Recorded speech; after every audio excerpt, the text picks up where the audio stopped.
I'll tell you, I want to get your opinion on this. I have thought very highly of Tucker. I've thought very highly of Candace Owens. Those are two people that have really spearheaded so much. And again, I will give them their due on all of that. But then recently, and I know you saw this, they started attacking Nick Fuentes, this kid, Nick Fuentes, who's 26 years old. And honestly, in my opinion, potentially the clearest and most strategic and intelligent voice when it comes to geopolitics, especially around this issue on Israel. And then also in terms of Trump and MAGA and the true meaning of America first. I think Nick Fuentes is as talented a speaker at the age of 26 as Barack Obama was in his prime. And again, I've got a lot of issues with Obama, but I've always given the dude his due when it comes to public speaking. He was an unbelievable orator, and I think Nick is that as well. I lost a little bit of respect for both Candace and Tucker when they went after Nick, and it made me realize, hey, you know what? Everybody's capable of everything. What are your thoughts on those three or that situation or what I just said? I think your observations are very astute. I think you're right on the money. As professionals, I think Tucker and Candace Owens, you can't deny their talent. But I think Nick is a generational talent, and I've seen posts that you've made on Deep Shallow Dive on Instagram and on TikTok, where you kind of I've shared the same type of mentality, which is regardless of what you think of the kid and things he said and where he stands, you think he's a Nazi, you think he's a white nationalist when he breaks down geopolitics, and even Tucker acknowledged that. Tucker even said, what a talent this guy is. This guy can go and talk to a camera by himself for 3 hours and just riff.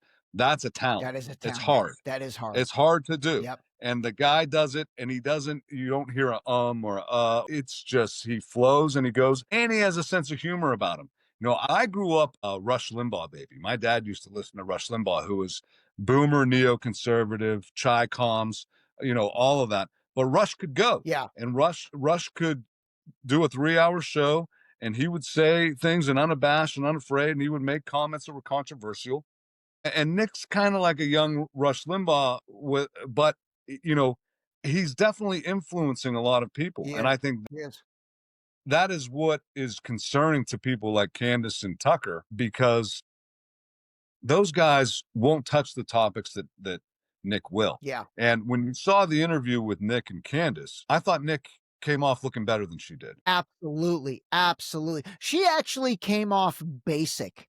She literally came off basic. It was clear it was a complete hit job, literally from the opening mic. Like she literally opened up and was in attack mode. She wanted to discredit him. And more than anything, I think she wanted to distance herself from him. And then she doubled down on it in the episode where she did with Tucker Carlson. They both wanted to distance themselves from Nick for some of the reasons maybe that you brought up. But you know what, man? It's pretty interesting. People are smarter than these guys give them credit for, because it was very obvious and they got cooked on social media. They absolutely got cooked. And you know what's funny? I'll admit this.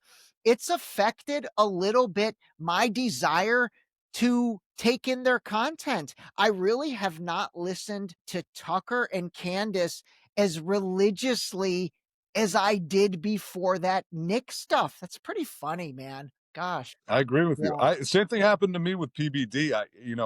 He had Dan Bilzerian on, and he kind of saw PBD was trying to protect Israel a Yeah. bit, and then Yeah. afterwards, I just turned me off to some of his content. And you're right. The same with it. It's funny that you say that.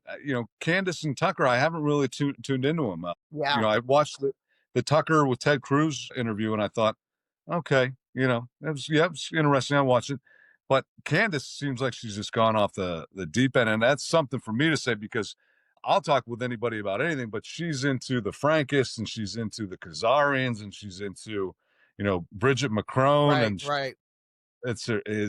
he married his dad and all this Yeah. stuff. Yeah. And it's like, I actually thought that her interview with Philip Torney was it took some balls to have that guy Yeah, on. yeah, It yeah. really I do give her credit for that.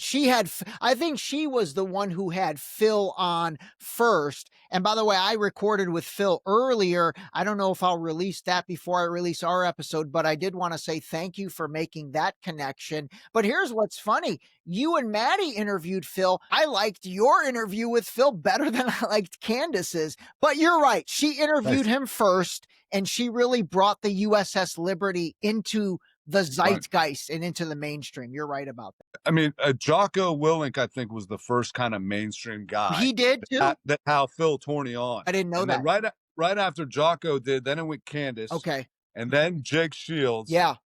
and then we had him on. Okay. And it was like people still don't know about the USS Liberty. And that is for another episode, but it's crazy. People still don't know. It's crazy. It absolutely is crazy. The USS Liberty and Building 7 from 9/11. Like, it's insane to me. I literally had a friend last weekend where we were talking about 9/11, and I was like, well, okay, let's forget the towers for a second. Let's talk about Building 7. And bro was like, I don't know what you're talking about. I'm like, you don't know what Building 7 is? That's a third building that collapsed. He's like, there wasn't a third building. There were only 2 planes. He literally did not know there was a third building. That's crazy. It's crazy. Oh my God. All right, I want to talk about the Berm Pit podcast and, quite frankly, the trials and tribulations that you and Maddie have gone through. And I want to give you guys another plug on this. You guys produced an excellent podcast. You really did. You talked about unbelievably, I mean, think of the Deep Shallow Dive, but man, you're even more raw than I am. And I would listen to your episodes and I would be like, man, I really learned a lot from it.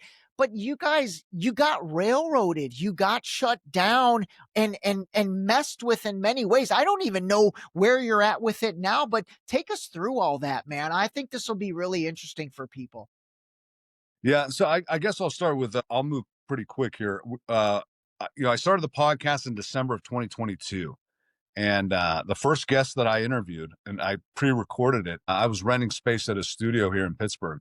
The first guest I interviewed was Matt McCulloch because he had ran for county sheriff, and he was a pro 2A guy, pro freedom. He was against mask mandates. He was against the COVID lockdowns, and he took a really hard stance. And he got a lot of views, and he ran on very short notice.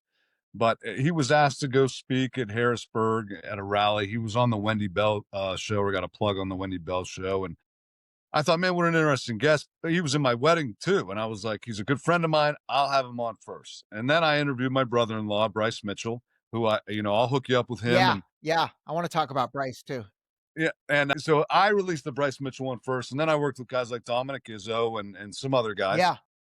About a year in, I get an email from a company called Spreely TV. Spreely stands for Speak Freely. You can find Spreely on Roku, Apple TV, and Fire Stick.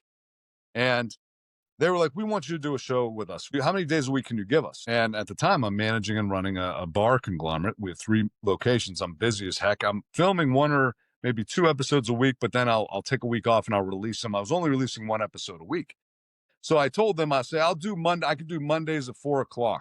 And, the very first guest we had on was Ian Smith. Ian Smith. Okay, yeah, I've had him on. Actually, you hooked me up with him. I had him on. Yeah. By the way, everybody, Ian was the guy from New Jersey who kind of got pretty popular during COVID because he would not shut his gym down, and he ended up in crazy lawsuits with either the federal government or the state government, and went through an unbelievable trials and tribulations. He's a big dude with a big beard, but man, he's got a massive following on social media. And Yes. that dude's a real dude. He's a real dude. He's a real dude. And you know what? He got real popular because of Tucker, really. Tucker followed that story. Tucker had him on. Okay.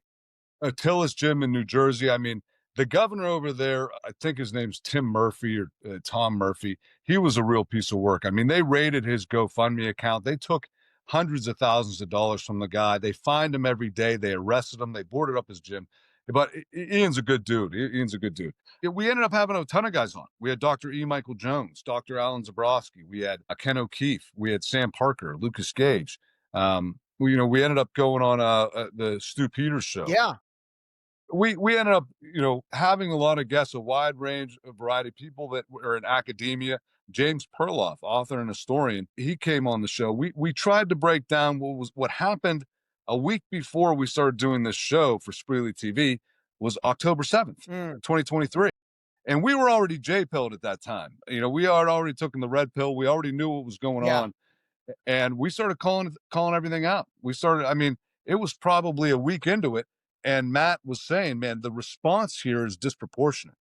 The response, it was like a week in. He goes, okay, so you have some guys come over in hang gliders and commit all these atrocities to these Israelis, which, by the way, Mossad has the best intelligence in the world and the IDF supposedly the absolutely. best, right? Want the full truth? Watch the full Deep Shallow Dive interview next. And hit subscribe if you're done with narratives and ready to call a spade a spade.